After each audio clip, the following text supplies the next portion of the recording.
سلام دوستان، حالتون چطوره؟ امیدوارم هرچی که هستین حالتون خوب باشه. بریم که با هم دیگه این ویدیو با دوبله اختصاصی خودم ببینیم. در یکی از روزهای سال کشتی دزدان دریایی بود که در میان امواج آرام اقیانوس منابع جزایر دیگر را غارت میکرد.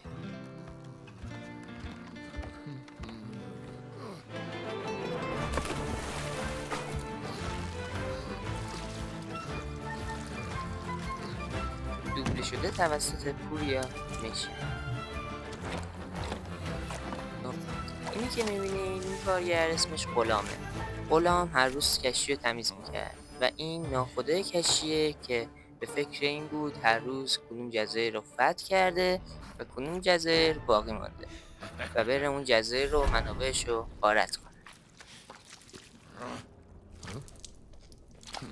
که ناگهان چشمش به یک چیز میخوره. این شبیه یک بچه هیولاه.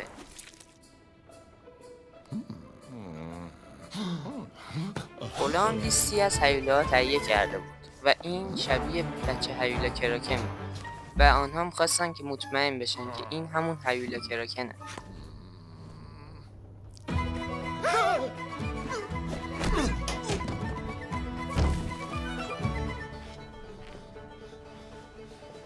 هیولا کراکن هیولا خیلی ترسناکیه و بچه اون طی 5 تا 10 دقیقه بزرگ میشه و اونا هر طور که میتونن باید بچه اونو از بین ببرن وگرنه اونا هم به خاندان کراکن ها میپیوندن و میروند به اون دنیا.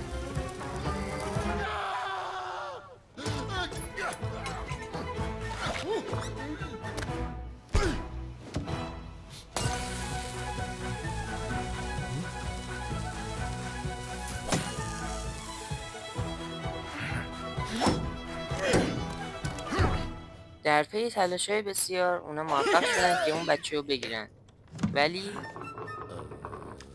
بچه کرکن از اینا زرنگ‌تر بود و تونست فرار کنه.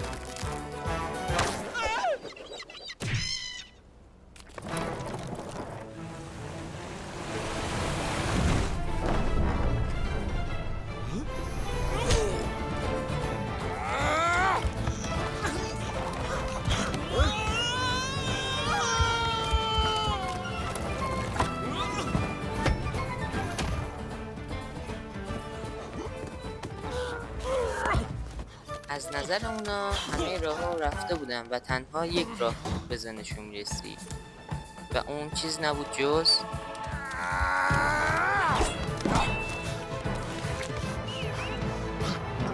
کشتن بچه کراکن با توپ‌های آتشین.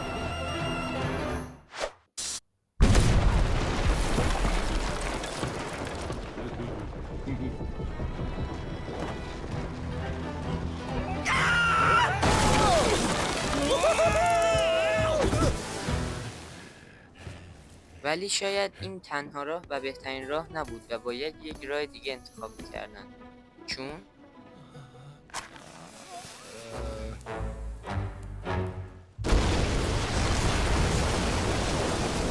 چراشو خودتون دیدین دیگه، کشتی اونا از بین رفت ولی هنوز بچه کراکن از بین نرفته. خب دوستان، مرسی که تا اینجا ویدیو با ما بودین. لایک و کامنت و سابسکرایب فراموش نشه و تا ویدیوهای دیگه، خدا نگهدار.